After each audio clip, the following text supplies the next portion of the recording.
Hazrat Mirza Ghulam Ahmad Sahib, the founder of our Ahmadiyya movement,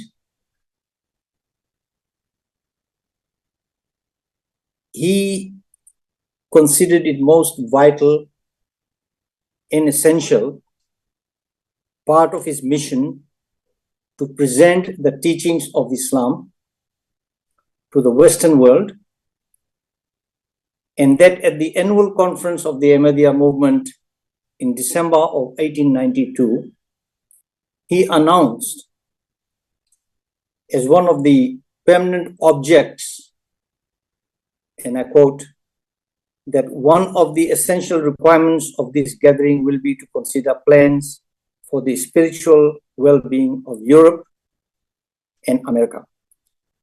For it is now established that the good-natured people of Europe and America are getting ready to accept Islam. In short, his mission, his vision was for the propagation of Islam. He expressed with the deepest conviction that Islam is the true and original form, in its original form, was the religion that would satisfy the spiritual needs of the modern West. Despite the fact that the modern world appeared to be rejecting religion as something out of date, Nauzubillah. And despite the fact, of course, that Islam was looked upon in the West at that time with the greatest of abhorrence. In other words, they hated har ek banda, har ek kaum, har ek log, us waqt mein, they were against Islam, and they looked on Islam as something that they detested. The reason why I'm referring to Hazrat Mirza Sahib in today's khutbah, on Maulana Muhammad Ali Day, I have a reason. Because in 1891, well before Hazrat Sahib had met Maulana Muhammad Ali, he said, I would advise, and I quote, writings of an excellent kind should be sent into these countries. If my people help me heart and soul, I wish to prepare a commentary of the Quran, which should be sent to them after it has been read into English language.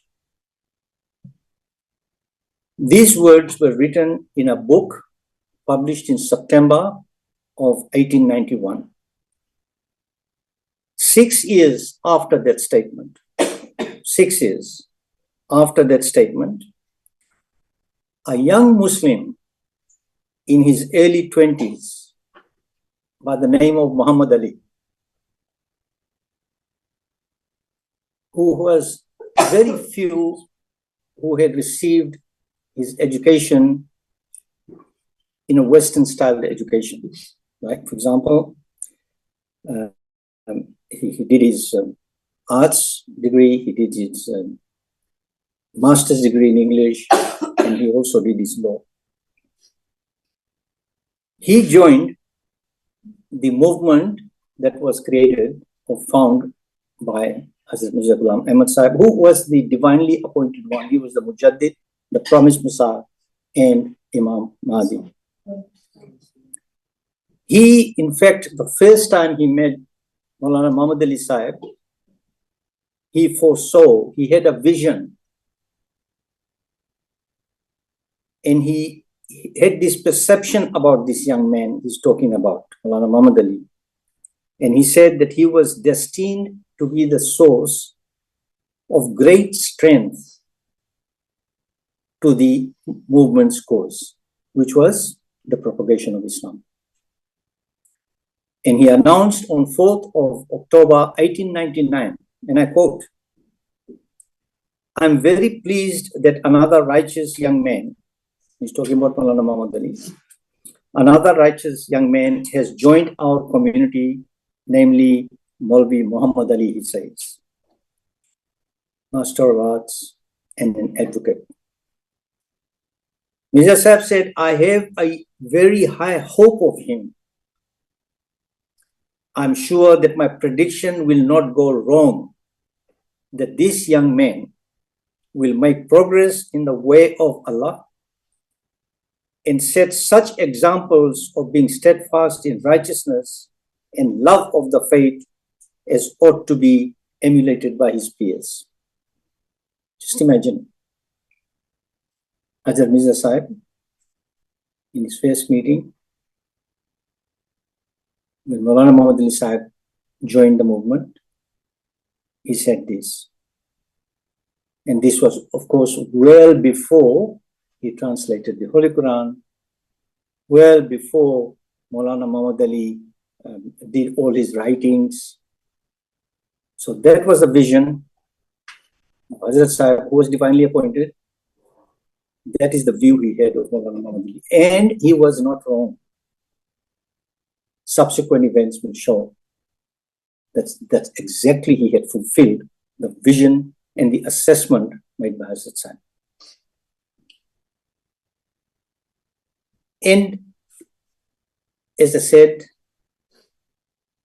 he did his BA in mathematics at 19, an MA in English age 22, and he did his law all by the age of 25. And that all those things are an achievement on its own.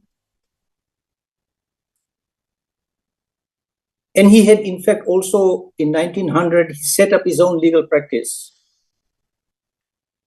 When Hazrat Sahib intervened, and he said to me that you leave all that. You are meant for something else in this dunya.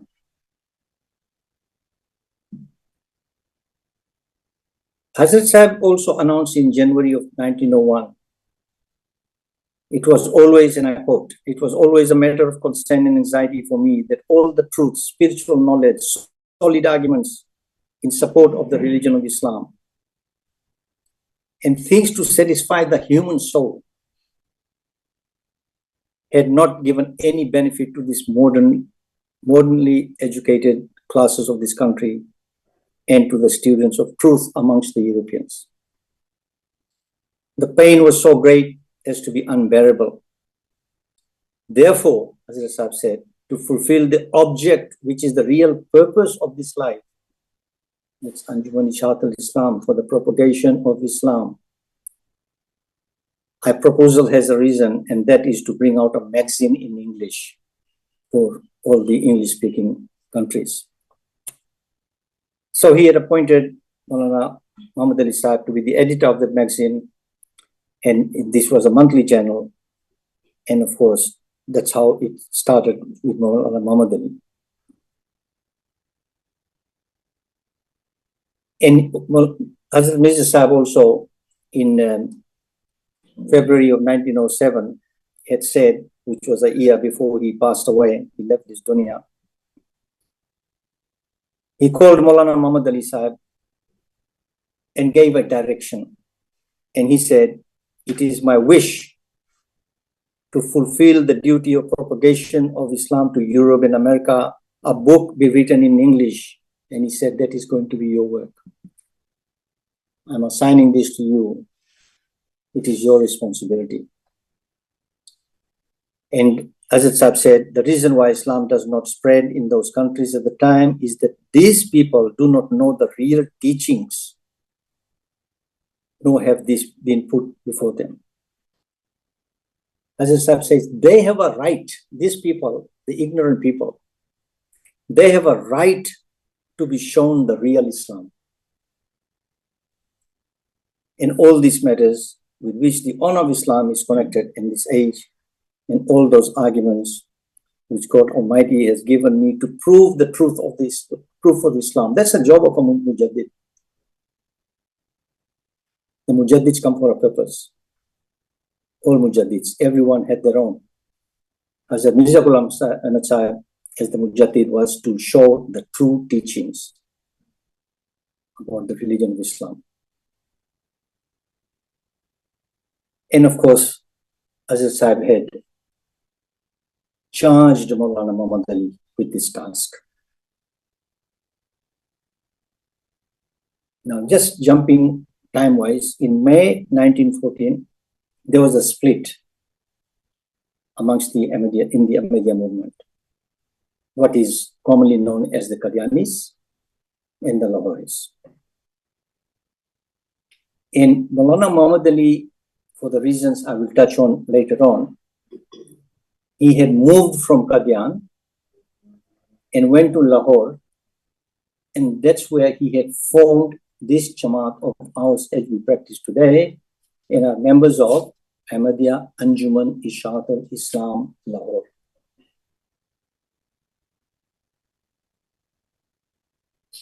And under his leadership, he did not form a sect.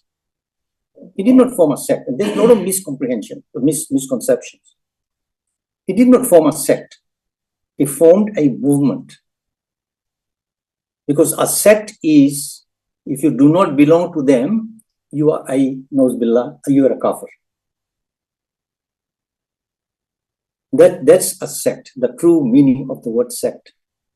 If you do not belong to that sect, you are a kafir, Nozbillah. Because Maulana Muhammad Ali Sahib was aware of what is in the Holy Quran, Surah 6, Ayah 6, 160, where Allah subhanahu wa ta'ala had commanded people not to form sects. That is a specific provision in the Holy Quran, not to form sects. And Maulana Muhammad Ali Sahib was a scholar in Islam. He translated the Holy Quran. To a lot of extent, he knew the Holy Quran backwards. So he was aware. Usko pata raha ki to form sect is a prohibition. Allah subhanahu wa ta'ala had prohibited that.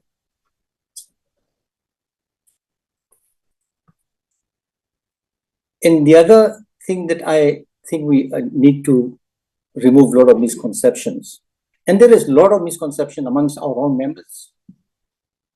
If people ask you who you are, don't say, I'm an Ahmadi. Say, I'm a Muslim. I'm a Muslim. And if you are pushed about the school of thought, then you say that I know the teachings of Hazrat Mirza Ghulam Sahib, I know the teachings of Maulana Muhammad Ali. That's a school of thought. It's not a sect. This is so very important. And this is one thing that has created a lot of problems in the world against our Jamaat. Because there seems to be a tendency of Jamaat members when they're questioned, who are you? The first thing they say, I'm an Ahmadi. You shouldn't say that. Ahmadi, because as soon as you say I'm an Ahmadi, you are admitting that we are different from the religion of Islam. Because your religion is Ahmadiyat, not Islam. And we need to really get this straight. And of course, we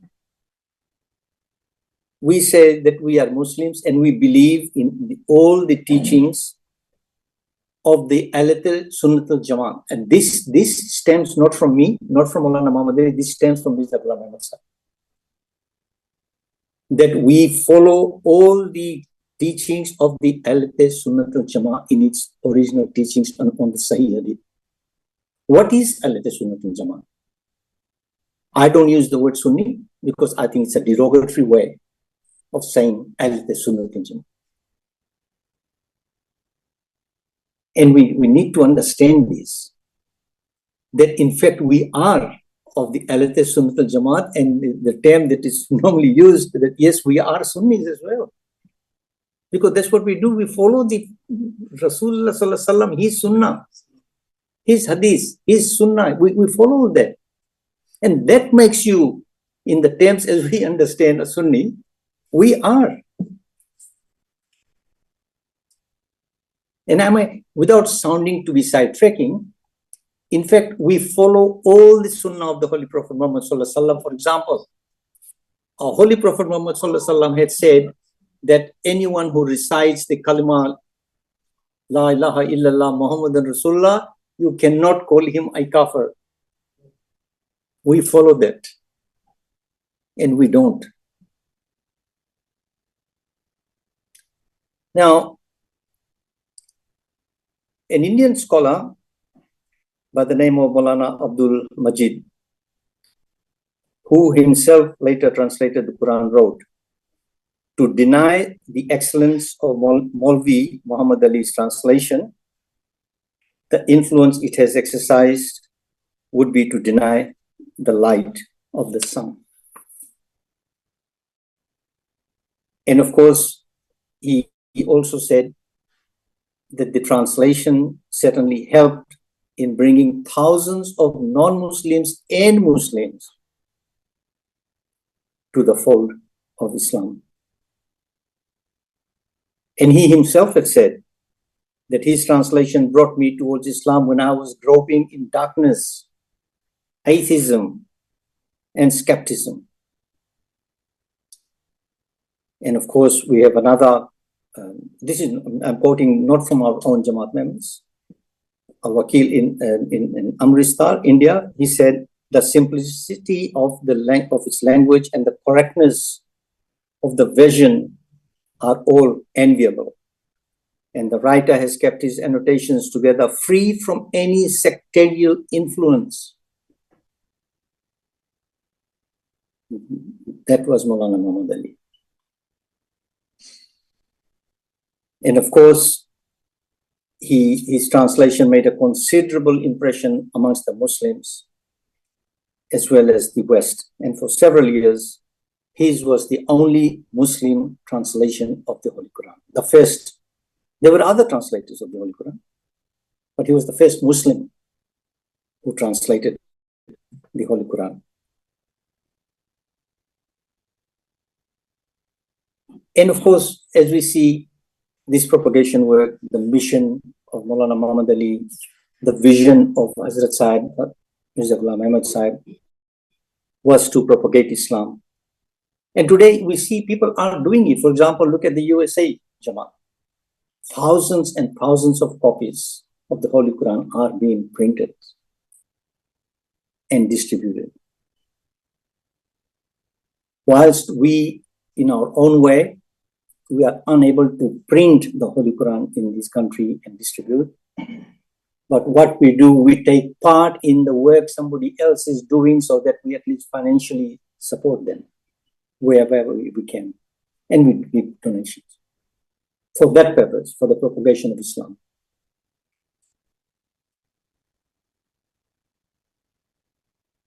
And the other important aspect of Maulana Muhammad Ali is, apart from the Holy Quran, is the religion of Islam.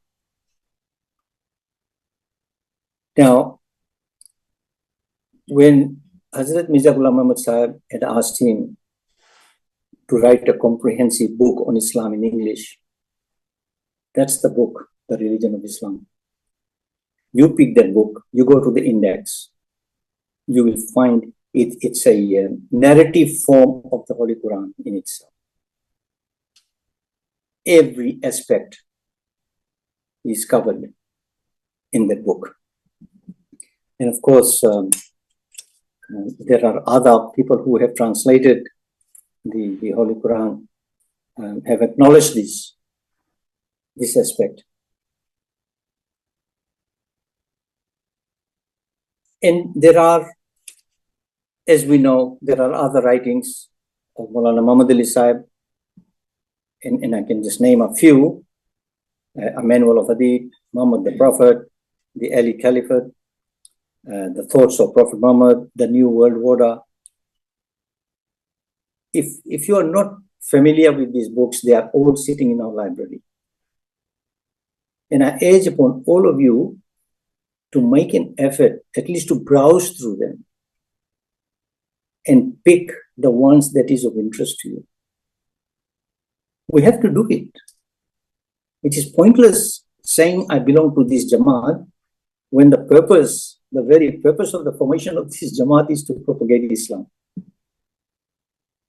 It is pointless just being a member, an idle member. But Alhamdulillah, don't get me wrong, it is good to at least to take the first step. But then you look at the objective, the purpose of this. What is the purpose? Simple. Ahmadiyya Anjuman is a society, Ishat al-Islam, for the propagation of Islam. And of course, we have missions, movements in a number of countries, in a number of places. And our Jamaat, in its own way, is grown. It's got branches in almost every part of the world. But we're not going to go by numbers. We're not going to be proud and say we've registered here, registered there. But if it's not serving the purpose why this Jamaat was formed, then it becomes, with greatest of respect, meaningless. And I think one of the other things that I need to bring to the attention of the audience today is to explain the reason for the split. And the reason for the split within the Ahmadiyya movement is, on the one hand, we have the Qadianis, and also on the other one, we have the Lahoris. Maulana Muhammad Ali Sahib had formed the Ahmadiyya Anjuman Ishat Islam Lahore, and hence we are known as the Lahoris.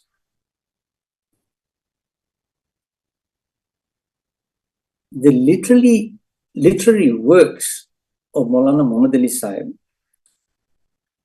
are not his only great achievement. Posterity, meaning for all future generations, us, we will be highly indebted to him for rescuing, and I use the word rescuing, the Ahmadiyya movement from the extremism and the preserved true ideals of the founder, Hazrat Sahib himself. The Ahmadiyya movement had not been created as just another movement or a sect, as misunderstood, like other sects and factions.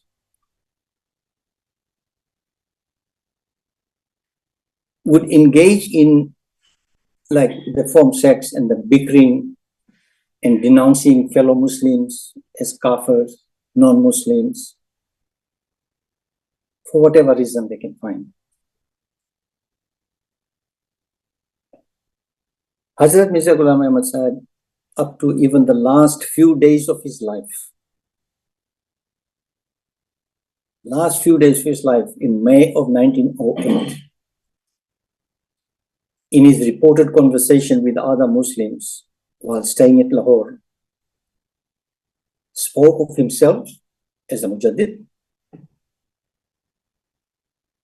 under the title, The Need for a Mujaddid. And one of the things that he emphasized and said, he assured all that he did not regard Muslims outside his movement as kafirs. In other words, it's not a sect. So whether you belong to me or not, whether you are a member of the Jamaat or not, if you're reciting a kalma, you're a Muslim. And no one has the right to take away that right, basic right, call it human rights, whatever you call it, no one has the right to take it away. And then later, of course, as we know, unfortunately, and as I said, I'm not here to talk about others' beliefs, but I think the factual statement has to be made. And that factual statement is that Hazrat Mirza Ghulam Ahmad's son, Mr. Mahmud Ahmad, and his supporters began to promote the view that a person could not remain a Muslim by belief in the Kalma Shahada and the prophethood of Prophet Muhammad Sallallahu Alaihi Wasallam only, but also that Mirza Ghulam Ahmad Sahib was a prophet. And that position has created not a problem for only for them, it has created a problem for us, for our Jamaat. How many people are we going to pull and try to talk to and try to explain? So that is one of a big problem, or the biggest problem for our Jamaat as well.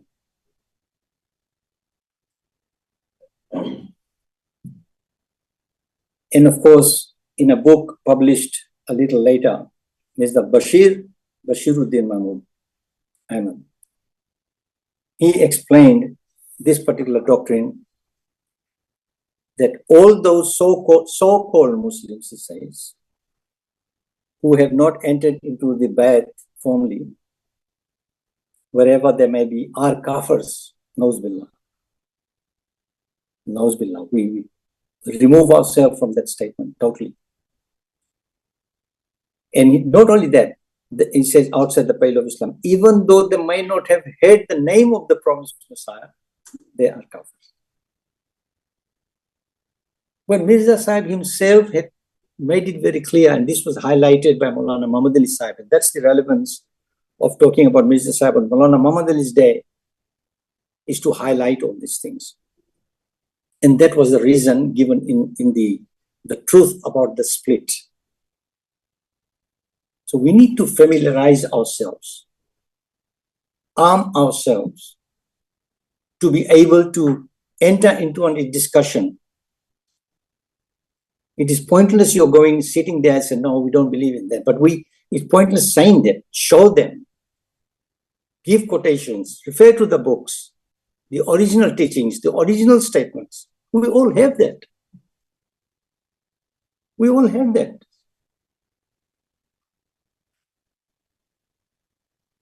And that was one of the reasons why Maulana Muhammad Ali Sahib and other prominent members, contrary to the teachings, as I've read before, our Jamaat, Lahori Ahmadi Anjuman Ishaq Islam was formed. And our two basic characteristic beliefs are that the Holy Prophet Muhammad Sallallahu Alaihi Wasallam is the last prophet, after whom no prophet can come.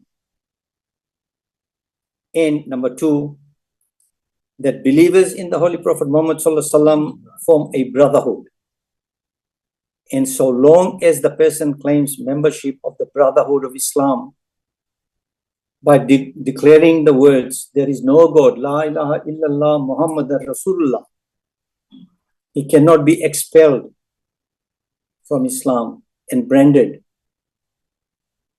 as a kafir by any power on this earth.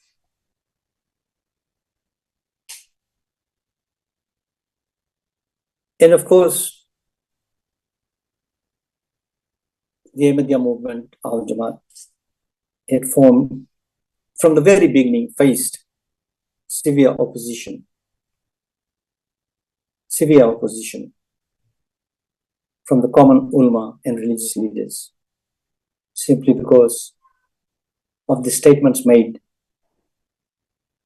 And they do not distinguish between Lahoris and Qadianis by the statement made by the Qadianis that they believe in Mirza Sahib as a prophet. When our Jamaat categorically, most emphatically denies that. And of course, our Jamaat, the Ahmadiyya, Lahori Ahmadiyya movement, it is a spiritual movement in that it believes spiritual experiences to be actual, objective, realities, objective. And it stresses the necessity of man in seeking nearness to God, Allah subhanahu wa ta'ala. Yet, it is also a rational movement which applies the test of reason in the understanding of the belief. and does not accept blind faith. Does not accept blind faith. No accounts of miracles and other things that we purposely, we hear. It is a liberal movement in the interpretation of the Islamic teachings and law, but it derives liberal stance from the Holy Quran and the Holy Prophet Muhammad sallallahu and firmly believes in totally adhering to their injunctions. At the same time, it's a modern movement. It's a modern movement in that it believes that Muslims must accept all the good, irrespective of the faith and religious belief. We accept all the good that the modern world has to offer, the modern people have to offer. Yet it also emphasizes or preaches most emphatically that the modern world cannot survive unless it accepts the Islamic principles. And what is Islam? Believe and do good, not simply believe. That's the basic principle of Islam. Those are the two characteristics of Islam that we need to understand. And it's a tolerant movement. It's a tolerant movement which believes in Islam, which allows full freedom of thought, belief, religion, and expression to all, to non-Muslims as well. To non-Muslims as well. As well as to those within its fold, of course. And it believes in developing dialogue, understanding and cooperating, both the cooperation between both Muslims and others, and among Muslim groups, Muslim sects. At the same time, the movement strives to the utmost to convince others about the truth, in its whole form, of course. Maulana Muhammad Ali Sahib's achievements could be characterized as follows: that he successfully published the Review of Religion as the editor and circulated in the Western world. He translated the Holy Quran into English. He authorized the religion of Islam. And as you all know, Al-Azhar University, they have endorsed that book, The Religion of Islam. They have endorsed that book, and I have a copy if anybody wants to see it. The endorsed copy by the Al-Azhar University. And of course, and he has his other books. He has removed notable misconceptions in Islam against Prophet Muhammad ﷺ, more particularly, which is the one that has been used as a weapon against Prophet Muhammad ﷺ and Islam, is that he married a 6-year-old girl. Maulana Muhammad Ali Sahib is the one who has set out, explained, and proved that she was not 6 or even 9. And that she was between 18 and 22 years old.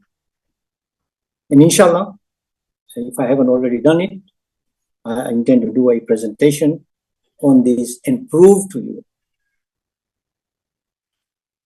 as Maulana Muhammad Ali Sahib has done. And as you know, our Holy Prophet Muhammad ﷺ, knows Billah, has been called a pedophile. He has been laughed at, mocked at.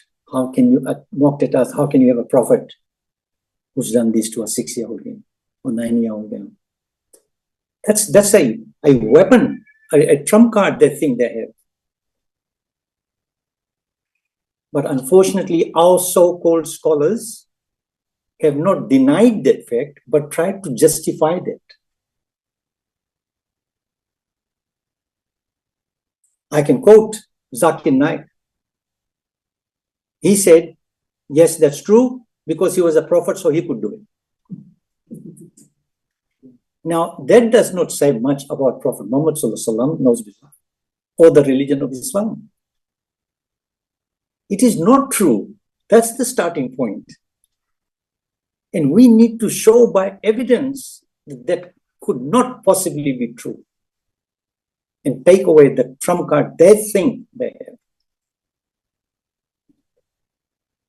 And of course, one of his another significant achievements, or rather foresight, was the formation of our Jamaat, Ahmadiyya Anjuman Ishat Islam, that really is of immense benefit to us as members, and of course to saved Hazrat Mirza Ghulam Ahmad Sahib from false allegations and have led others to brand him as kafir. Now, I'm mindful of the time, but I think I'll be failing in my duty if I did not remind what Maulana Muhammad Ali Sahib had said on his expectations of us. That we alone can individually answer, if anything, that Maulana Muhammad Ali Sahib has said. He has emphasized the running of any organization, and particularly an organization like ours, that the workers must treat each other with respect, trust, and think well of each other. Not backbiting, not picking up on small things and degrading each other, not coming up, bordering on hypocrisy, talking behind people's back. He also highlighted that sometimes suspicion, and I like that, he said suspicion and doubt can keep on building in a person's heart until it reaches a dangerous level. And he said, Muhammad Ali Sahib had said that in thinking well of a fellow worker, when a person does something which can be interpreted or represented as both positive and negative, why do people have this urge to jump to the conclusion and take the negative? Give the benefit of doubt. Maybe he meant this way, which is a positive thinking. And we need to do this. And men, being human beings, are created weak. Allah subhanahu wa ta'ala has said that in the Holy Quran. But we need to always, we will make mistakes. But it is important for us to accept the mistake, address it, and if necessary, apologize. Maulana Muhammad Ali Sahib wrote in December 1913, 3 months prior to the death of Maulana Nuruddin Sahib, who was the first Caliph after Hazrat Mirza Ghulam Ahmad Sahib. And in that letter, Maulana Muhammad Ali Sahib had written to Maulana Nuruddin, and he said, he requested all his members to avoid mischievous activities that lead to disunity. If only we can understand that and address it and practice it. And he said, always have favorable views about your Jamaat members.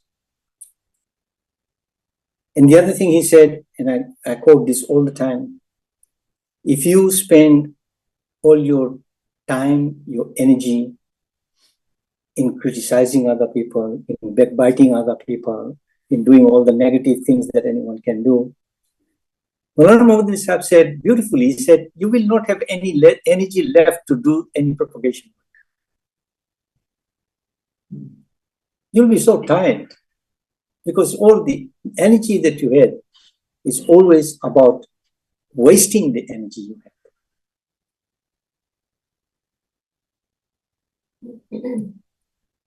And in conclusion,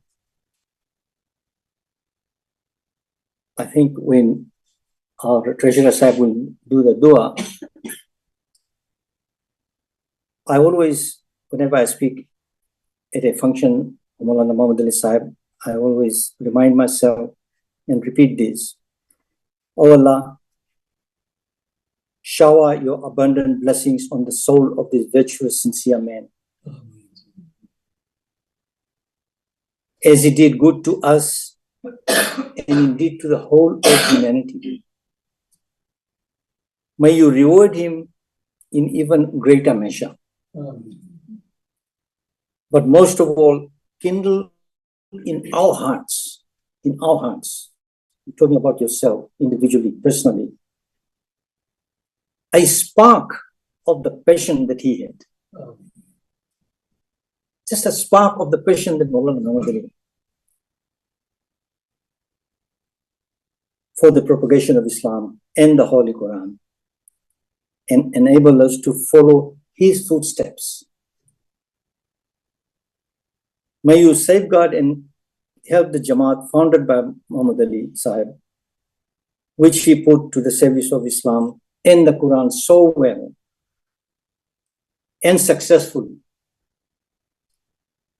Let the work of the propagation of the Holy Quran, of Islam, which Maulana Muhammad Ali Sahib had carried out with such toil and labor, thrive and succeed, so that Islam may spread in the world and humanity may take refuge in the fold of our Holy Prophet Muhammad Sallallahu Alaihi Wasallam. O Allah, this world, this dunya will perish without your Islam and your Holy Quran. Come to its rescue. Thank you. All right, so I'm wearing double head tonight. And I am supposed to be also looking after the job of the Master of Ceremony. So the next is going to be any questions, first of all, before we go, any comments? Just a quick question. Yes.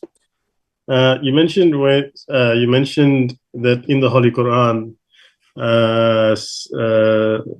sectarial performing sex are prohibited. Yep. Now, when that revelation came to the Rasulullah sallallahu alaihi wasallam, was he talking about the future, or was it something already brewing amongst the hypocrites or amongst the others during that moment in time? Okay. The starting point is there were no sects when Rasulullah sallallahu alaihi wasallam was present. There were no sects. That was only Islam, and Islam is taught by the Holy Quran and our Holy Prophet Muhammad sallallahu alaihi wasallam. Now, this formation of the sects, Allah in His wisdom knew it will happen. So these were the steps taken to prevent it from happening, to stop people from even thinking. And Allah is all-knowing, all-powerful. And the Holy Quran is a guidance for us. And in that guidance, Allah in His wisdom had specifically said, do not form sects. Does that answer your question? Yep, thank you. Okay. And then we all know that ayah that I'm talking about is in Surah 6. And the ayah number is 160. Prohibition of sex. So, a difference between a Rasul and a Nabi. Okay. The question that has been asked is the difference between a Rasul and a Nabi. The word for Rasul is a messenger. No. Rasul, Nabi is a prophet. Rasul is a messenger. All right. So messenger, different people will give you different explanations. But as I understand, a messenger comes when he comes with a new law. Prophet Muhammad Sallallahu Alaihi Wasallam was both a Nabi and a Rasul. Musa Alayhi Salam was both a Nabi and a Rasul, because both of them brought in new law. But prophecy is only when when prophets divinely appointed, when they prophesize about the coming of an event.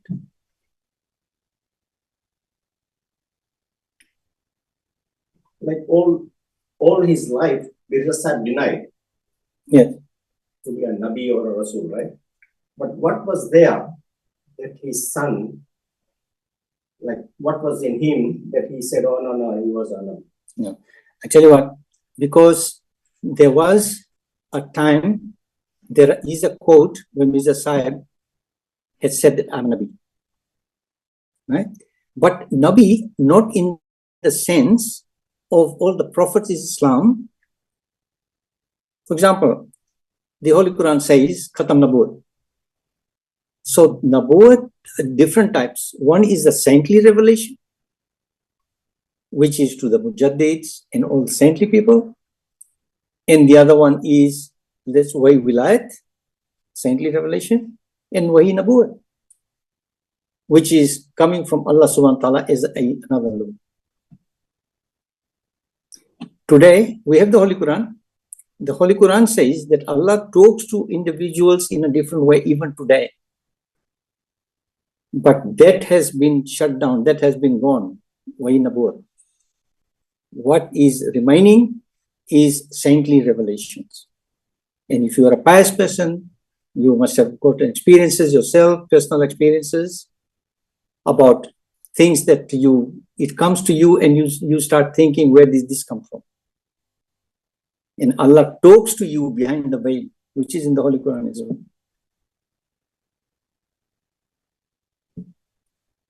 And that's the one referred to in books as Wahi Wilayat. Yes.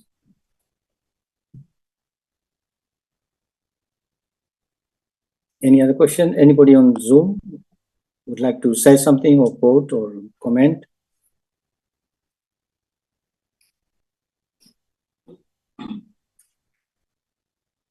If anybody is talking, and if they're, I think they're probably on mute. But, If I may just say, yes. there's no creation of a Sunni. Only Rasulullah gave us the Sunnah. Sunni was a term created by the individuals themselves. Yes, there's no such thing as a Sunnat al-Jamaat. But what Rasulullah Sallallahu Alaihi Wasallam had said at the last sermon when he delivered, he said, I leave with you two things: the Holy Quran and my Sunnah. And if you follow both of them, get hold of that, those two things, the Holy Quran and my Sunnah, you will never go astray. That's what the Holy Prophet Muhammad Sallallahu Alaihi Wasallam had said.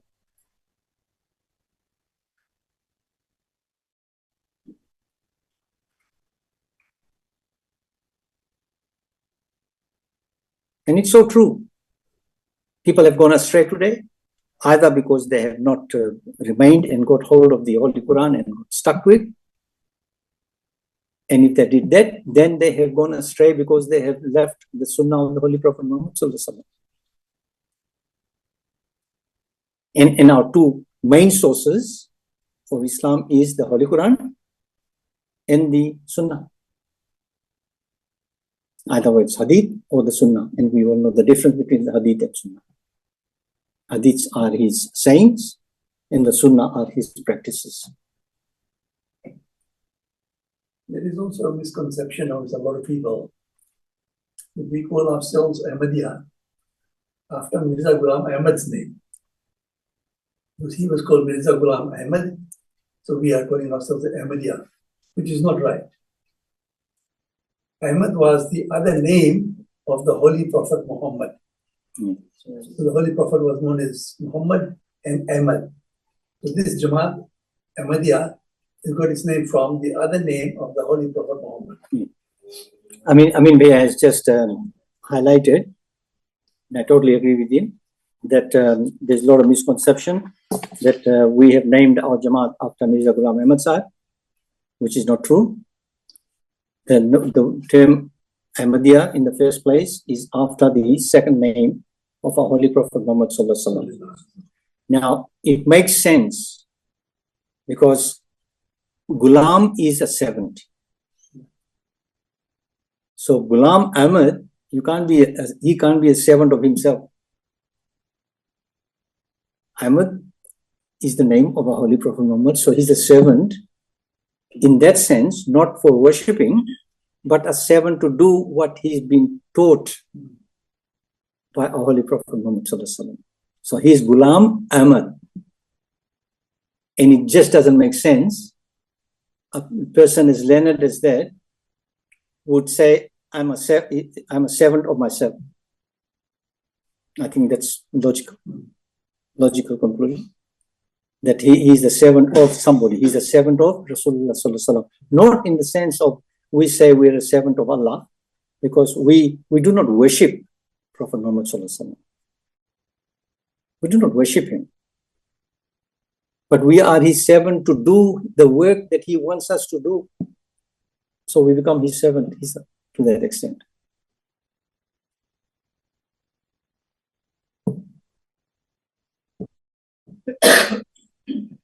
All right. If there is anything, and as I said, I think most of the people know my email.